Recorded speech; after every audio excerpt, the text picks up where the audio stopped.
Hello, good afternoon dear student. Last topic में हमने study किया था physical property of halo alkanes. Haloalkanes की फिजिकल प्रॉपर्टी के बारे में स्टडी किया था। इस टॉपिक में हम chemical property of hello alkanes के बारे में स्टडी करने की कोशिश करेंगे, जानने की कोशिश करेंगे कि कौन कौन सी केमिकल प्रॉपर्टीज इसके हैं हेलो एल्केन्स के, यानी हेलो एल्केन्स किससे किससे रिएक्शन करके क्या क्या बना सकता है, कितने टाइप्स के रिएक्शंस देते हैं, ये जानना अब मस्त है। इसमें मैंने पहले से नोट कर लिया ताकि समय की बचत हो।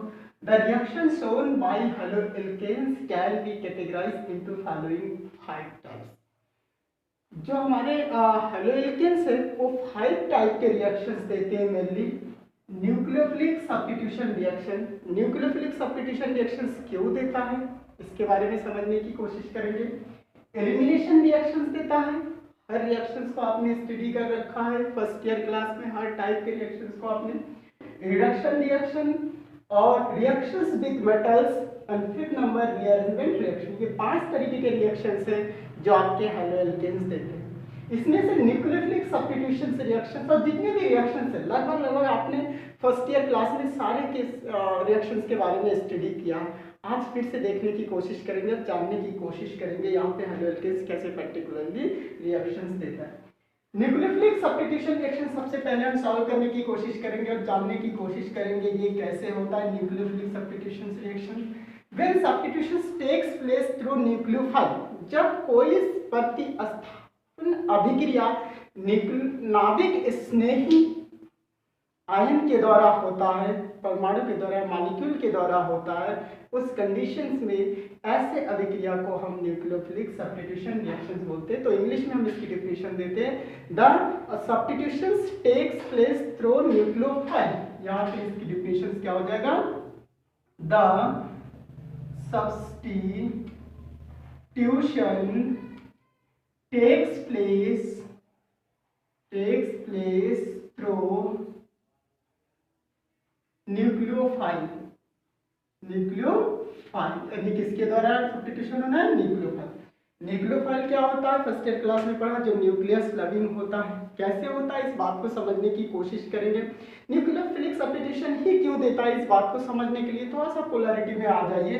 जैसे हम लिखते हैं RX, halogen atom is more electronegative than carbon atom of alkyl group. Alkyl group के कार्बन एटम से हेलोजन की इलेक्ट्रोनेगेटिविटी हाई होने की वजह से इस पे पार्शियल नेगेटिव और इस पे पार्शियल पॉजिटिव आ जाता है।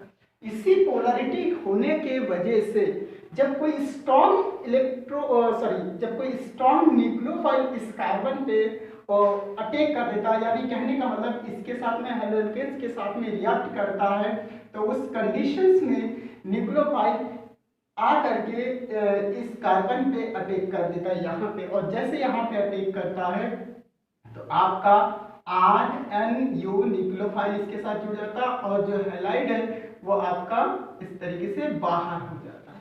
क्लियर, ये बात हमें समझ में आनी चाहिए। दूसरा कंडीशंस, हमने nucleophilic substitution reactions first year class में पढ़ रखा था कि nucleophilic substitution reactions are of 2 types. ये 2 तरीके के होते हैं। कौन कौन से होते हैं हम लोगों ने स्टडी किया था, SN1 reactions and SN2 reactions. SN1 reaction, SN2 सबके बारे में हम लोगों ने डिफाइन भी किया था। SN1 क्या होता है, यूनिमॉलिक्यूलर न्यूक्लियोफिलिक सब्स्टिट्यूशन रिएक्शंस, और SN2 क्या होता है, bimolecular nucleophilic substitutions reaction. Clear, यहाँ पे बात जानने की है। Primary alkyl halides normally undergo substitutions by, primary की बात करते हैं, जो प्राइमरी, सेकेंडरी एंड टर्सरी हमारे पास हेलो एल्केन्स होते हैं तो उसमें हम प्राइमरी की बात करते हैं। तो प्राइमरी एल्किल हैलाइड या halo alkanes normally undergo substitutions through SN2 mechanism. किसके द्वारा, SN2 mechanism. Whereas tertiary alkyl halides undergo substitutions through SN1 mechanism. किसके द्वारा होता है, SN1 मैकेनिज्म के द्वारा टर्सरी एल्किल हैलाइड का सब्स्टिट्यूशंस होता है। ओके, आइए आप समझने की कोशिश करते हैं। Order of reactivity of haloalkanes, order of reactivity of haloalkanes, जो हेलोएल्केन्स की रिएक्टिविटी का ऑर्डर है वो कैसा है, इसके बारे में फिजिकल में भी हम लोगों ने पढ़ा था कि जब सेम एल्किल ग्रुप होता है और डिफरेंट तरीके से हमारे पास सेम एल्किल ग्रुप हो, डिफरेंट तरीके के हेलोजन अगर उसके साथ में अटैच्ड है तो उसकी रिएक्टिविटी ऑर्डर को हमने देखा था। आयोडोएल्केन की रिएक्टिविटी सबसे ज्यादा, then bromoalkane, then chloroalkane and then finally fluoroalkanes की रिएक्टिविटी, ये इसका ऑर्डर था, डिक्रीजिंग ऑर्डर में चला जाता है। क्यों? क्योंकि ये बॉन्ड एनर्जी पे डिपेंड करता है, जिसके बारे में हम लोगों ने समझा था। बॉन्ड डिसोसिएशन एनर्जी क्या होता है?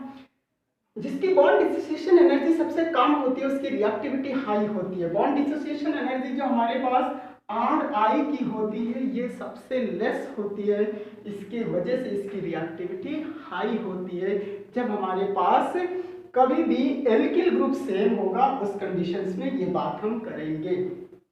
लेकिन जब हमारे पास हेलोजन ग्रुप सेम होता है तो हेलोजन ग्रुप जब सेम होता है उस कंडीशन में कार्बन और हेलोजन ये ग्रुप जब हमारा सेम होता है तो इस कार्बन पे जैसे जैसे नंबर ऑफ एल्किल ग्रुप आपका इंक्रीज कर जाता है, यानी इस कार्बन के पास जैसे जैसे नंबर ऑफ कार्बन बढ़ता चला जाता है उसकी रिएक्टिविटी बढ़ती चली जाती है। उस बात को समझने के लिए जैसे आपने लिखा R लिखा, ये एल्किल ग्रुप है, इसको R1 कर दीजिए, R2 कर दीजिए, R3 कर दीजिए।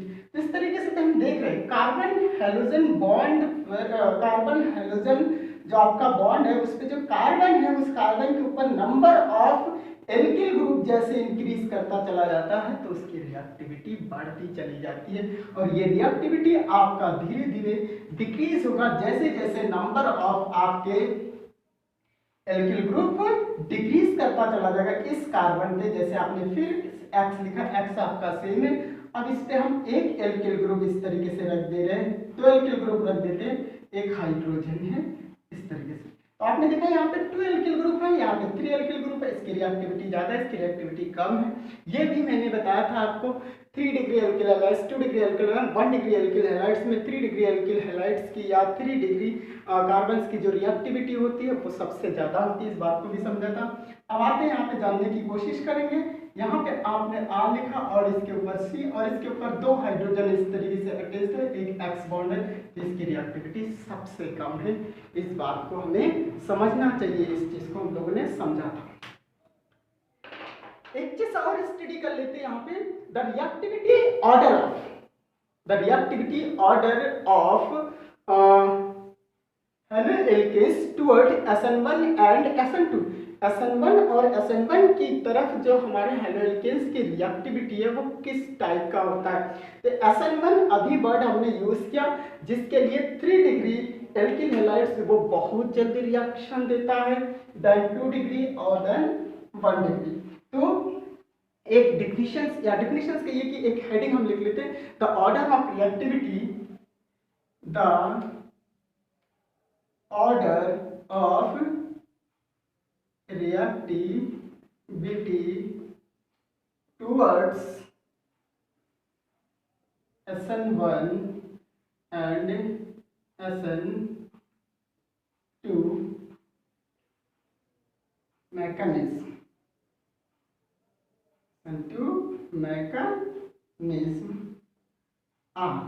कैसे हैं? अगर हम SN1 की बात करते हैं, SN1 में हमने पहले से वर्ड यूज किया कि SN1 में जो आपके SN1 के लिए जो सबसे ज्यादा या सबसे जल्दी जो रिएक्शन देगा वो आपका 3 डिग्री होगा और धीरे धीरे ये डिक्रीज करता हुआ चला जाएगा। इस कंडीशन में 3 डिग्री एल्किल हैलाइड्स की रिएक्टिविटी सबसे ज्यादा, देन 2 डिग्री और सबसे कम और ना के बराबर आपका 1 डिग्री एल्किल हैलाइड्स रिएक्शन है। इसी को उल्टा कर देते, SN2 के लिए जो रिस्पॉन्सिबल है, SN2 के लिए जो रिस्पॉन्सिबल है इसी को उल्टा कर देते हैं, 1 डिग्री देन 2 डिग्री और ना के बराबर आपका 3 डिग्री एल्किल हैलाइड्स की रिएक्टिविटी होगी। ये बहुत इंपॉर्टेंट है आपके पास, इसको नोट कर लीजिएगा, समझने की कोशिश करिएगा कैसे हो गया। आइए रिएक्शन देते हैं और जानते हैं SN1 के लिए। हाँ, एक चीज और भी बता दें, जो SN1 आपका मैकेनिज्म होता है वो आपका 2 स्टेप मैकेनिज्म होता है। SN1 is the 2 step mechanism. आइए अब समझने की कोशिश करते हैं। SN1 और SN2 फर्स्ट ईयर क्लास में पढ़ लिया तो बहुत ज़्यादा दिक्कत नहीं होनी चाहिए। नहीं भी अगर किसी ने ध्यान से पढ़ा तो इसमें हम बहुत अच्छे से जानने की कोशिश करेंगे। हम इसको इरेज करते हैं। न्यूक्लियोफिलिक सब्स्टिट्यूशंस में ही सबसे पहला हम देते हैं SN1। ओके, तो इसमें पहला जो हम लिखते हैं SN1 reactions takes place in 2 steps, या कह सकते हैं कि SN1 रिएक्शंस 2 स्टेप में हमारा कंप्लीट होता है। SN1 reaction takes place in 2 step, 2 step में होता है। 2 स्टेप में होता है, जानने की कोशिश करेंगे वो 2 स्टेप का। इन फर्स्ट स्टेप यानी स्टेप फर्स्ट, ये बहुत अच्छा स्टेप फर्स्ट आपको मैकेनिज्म पढ़ना है। मैकेनिज्म ही है किसी रिएक्शंस को कितने स्टेप में और कैसे कैसे हमारा कोई भी रिएक्शन सॉल्व होता, प्रोडक्ट का फॉर्मेशन करता, वो बताता है। नहीं, the process by which any reactions is completed to form product is called mechanism, वो हमारा मैकेनिज्म होता है। तो स्टेप फर्स्ट में हम SN1 में देखते हैं क्या होता है। In this step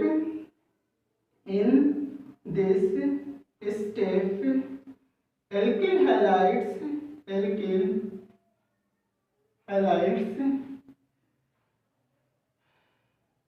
breaks up to form carbocation, alkyl carbocation। Okay, alkyl carbocations का फॉर्मेशन करता है। कैसे करता है इस बात को अगर समझ लेते हैं हम कैसे। और इसके लिए SN1 के लिए ऑलरेडी आपने देखा जो 3 डिग्री है वो सबसे अच्छा रिएक्शन होता है। जो हमारे पास सेकेंडरी एल्किल हैलाइड्स होता है वो SN1 और SN2 दोनों के थ्रू सॉल्व होता है। तो आइए इसमें सिर्फ मैकेनिज्म जानने की कोशिश करेंगे। हम बात करते हैं, जैसे आपने लिखा R1C R2 R3 और फिर आपने लिखा X। क्लियर। फर्स्ट स्टेप में आपका क्या होगा, बॉन्ड का ब्रेक होगा इस तरीके से। हमने नीचे से ब्रेक किया क्योंकि स्पेस नहीं है, स्पेस के अकॉर्डिंग इसको मैनेज करना। R1C R2 R3, इस पे आ जाएगा पॉजिटिव चार्ज और प्लस X पे आ जाएगा नेगेटिव चार्ज। आपने देखा कि यहाँ पे हमारा कार्बोकेटाइंस का फॉर्मेशन है। कार्बन पे positive charge, that means carbocation का फॉर्मेशन होगा। This is the slowest step, इसको बोलते हैं स्लो स्टेप होता है। ये हमारा स्लोएस्ट स्टेप होता है जो रेट डिटरमाइनिंग स्टेप होता है। इसके बारे में भी हम समझेंगे अभी। Step second, in this step the nucleophile attacks on carbocation to form product. इसमें क्या होता है, in this step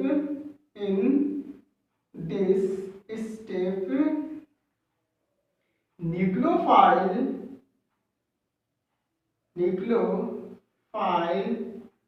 attacks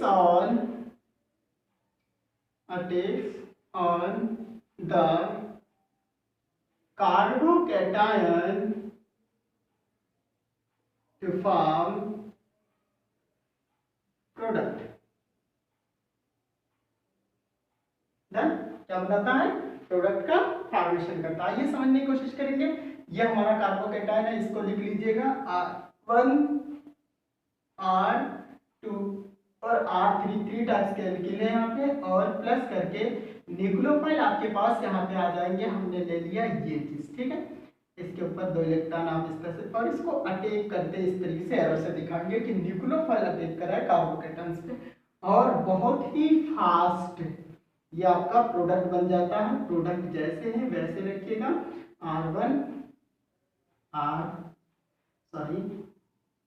R3 और फिर R2 जिस तरीके से, और फिर न्यूक्लियोफाइल, ये आपका प्रोडक्ट का फॉर्मेशन हो गया। इसको आप लिख दीजिए product.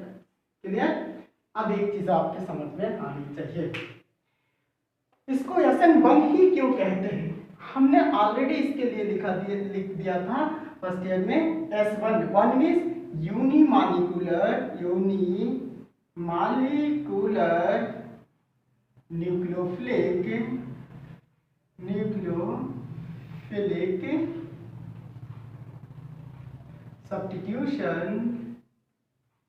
Substitution reaction. Okay,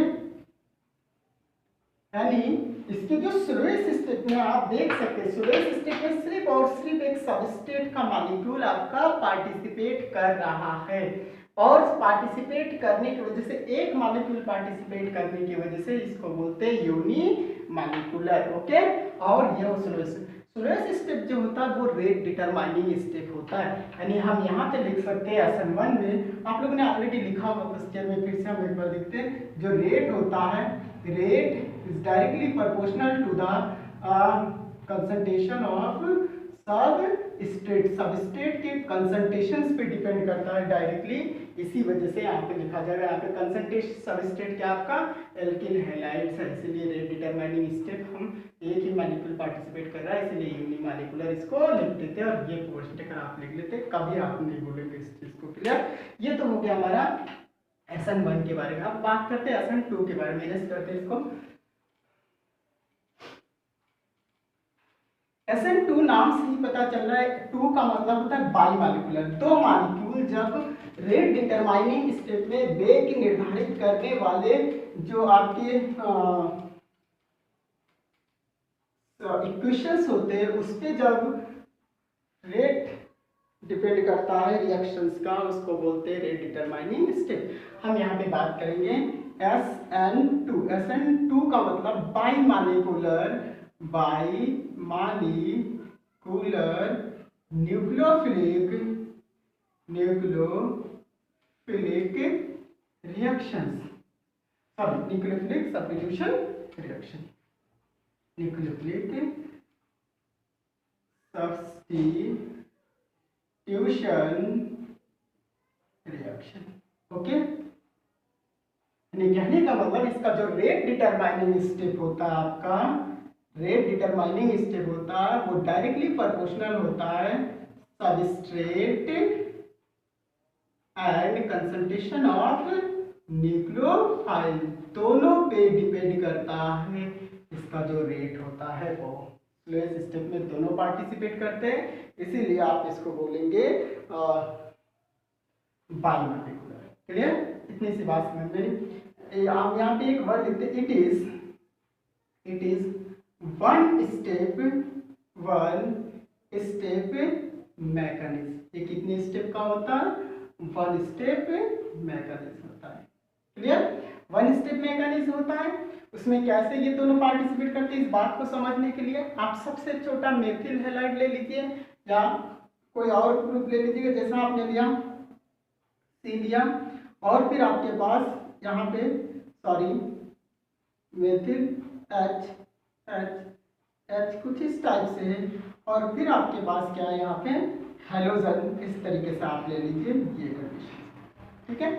nucleophile आप उसको भी इसी में ले लेंगे, इस तरीके से दिखाएंगे, माइनस न्यूक्लियोफाइल पे नेगेटिव चार्ज, 2 इलेक्ट्रॉन इसके, ये बैक साइड से इसके अटैक करेंगे, जहां पे आपका हेलोजन उसके बैक साइड से अटैक करेगा, और जब बैक साइड से अटैक करेगा तो उस कंडीशंस पे इधर से जैसे ही अटैक करेगा, इधर से ये इलेक्ट्रॉन लेकर के आपका हेलोजन रिलीज होगा। ये आपका स्लो स्टेप होता है, और स्लो स्टेप में आपके दोनों मॉलिक्यूल्स पार्टिसिपेट कर रहे हैं, न्यूक्लियोफाइल भी पार्टिसिपेट कर रहा है, सबस्ट्रेट भी पार्टिसिपेट कर रहा है, इसलिए इसको क्या बोला जाता है?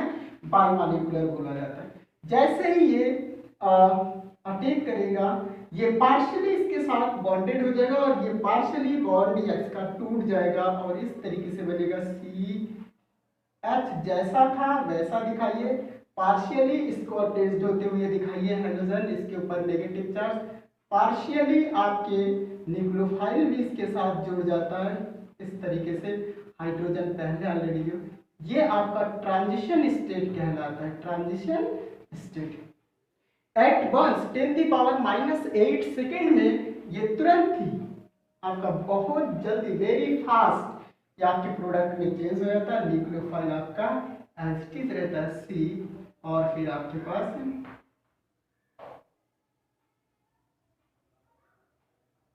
हाइड्रोजन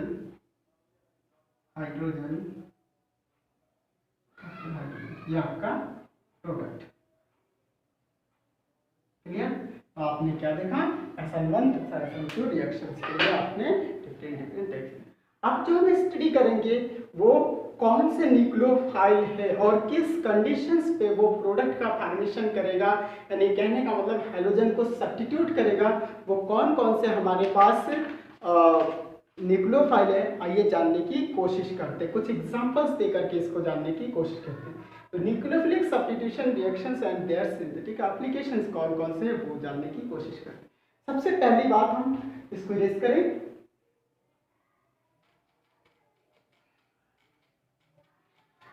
जितने भी रिएक्शंस हम यहाँ पे देंगे उसकी मैकेनिज्म आप करते हुए चलेंगे और मैकेनिज्म सब एक ही जैसे आपको करना है। न्यूक्लियोफिलिक सब्स्टिट्यूशन रिएक्शंस में भी सबसे पहला substitutions by hydroxyl group OR moist silver oxide. Substitutions यहाँ पे पहला आपके पास a number substitutions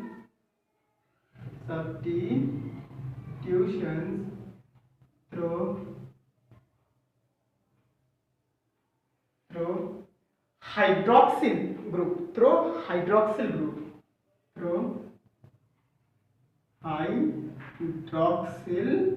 group, okay.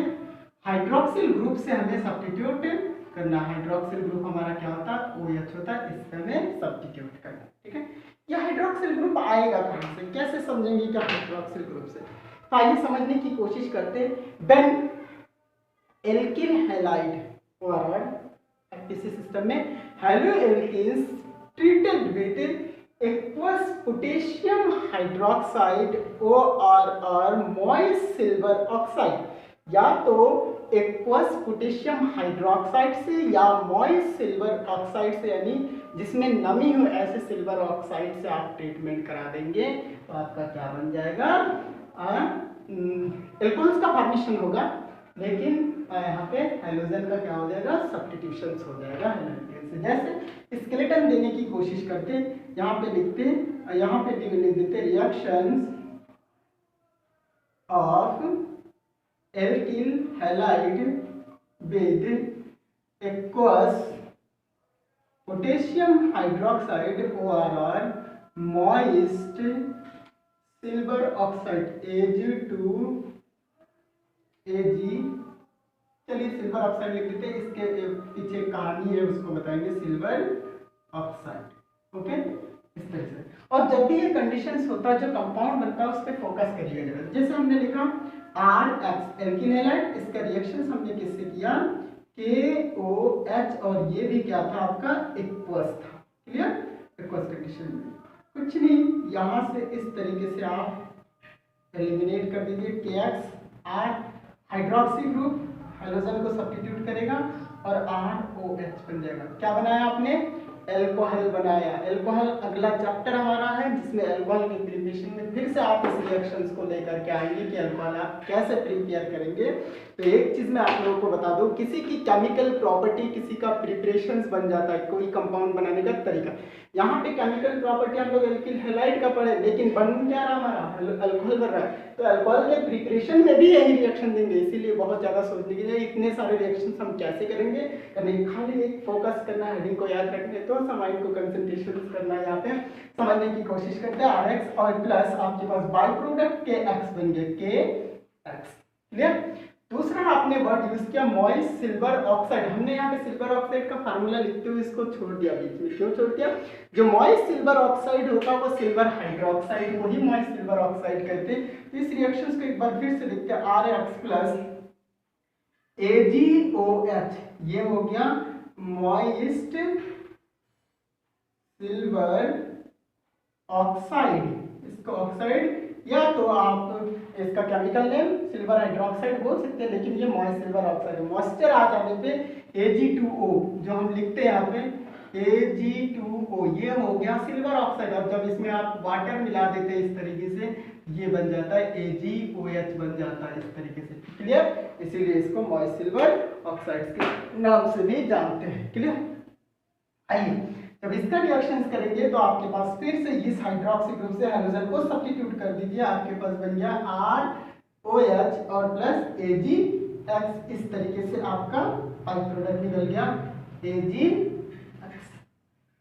Okay, ये बनाने का हमारे पास बहुत अच्छा तरीका। अब इसके एग्जांपल्स दे देते हैं। एग्जांपल आप लोग भी दे सकते हैं, बहुत अच्छे से जान गए होंगे इस चीज को कि कैसे एग्जांपल देना होगा, क्या करना होगा। तो आर की जगह पे आप क्या ले लीजिए, एथिल ले लीजिए CH3 CH2 और फिर Br ले लीजिए, एथिल ब्रोमाइड आपने ले लिया, ठीक है, केमिकल प्रॉपर्टी में ले लीजिए। कहाँ पे ले लीजिए, KOH लीजिए, गिव्स आउट इस तरीके से KBr बाहर कर दिया, हाइड्रोक्सी से इसको हटा दीजिए, सिंपल कंपाउंड बन गया CH3 CH2 and OH, ethyl alcohol बना दिया आपने बहुत अच्छे से। Potassium bromide as a by product आपका बन गया। ओके, सेम इसके जगह पे रिएक्शन दे दीजिए, तो यही चीज लीजिए CH3 CH2 Cl लीजिए, ब्रोमीन की जगह Cl लीजिए, X की जगह पे, क्यों X की जगह पे आप कुछ भी ले सकते हैं, लेकिन क्लोरीन ब्रोमीन आयोडीन ये सब बहुत अच्छा रिएक्शन देता है, तो यही ले लेते। फिर AgOH, ये आपका क्या हुआ, moist silver oxide, moist silver oxide और मॉइस्ट सिल्वर ऑक्साइड, फिर ये रिएक्शन करके आपके AgCl बाहर और इस OH से Cl को रिप्लेस कर दीजिए, CH3 CH2 और फिर OH और प्लस AgCl बाई प्रोडक्ट। इसके मैंने एग्जांपल भी दे दिए। अब इसका रिएक्शंस आपको अगर करना है, मैकेनिक्स करना है, तो इस मैकेनिक्स को आप कर सकते हैं। ये हमारा प्राइमरी है और प्राइमरी होगा तो ये किसके थ्रू सॉल्व होगा, SN2 के थ्रू सॉल्व होगा। और SN2 आपने जो लास्ट वाला मैकेनिक्स देखा उसके थ्रू, इससे आप कर सकते हैं कि कैसे करना है इस चीज़ को। Okay, next preparations next video में हम लोग डिस्कशंस करेंगे आगे। और भी हमारे पास कई तरीका है जिससे हम सब्स्टिट्यूशन रिएक्शंस दे करके डिफरेंट प्रोडक्ट, न्यूक्लियोफिलिक सब्स्टिट्यूशंस के और भी हमारे पास रिएक्शंस है। आई होप आप लोगों को समझ में आया होगा। Okay, all the best, bye.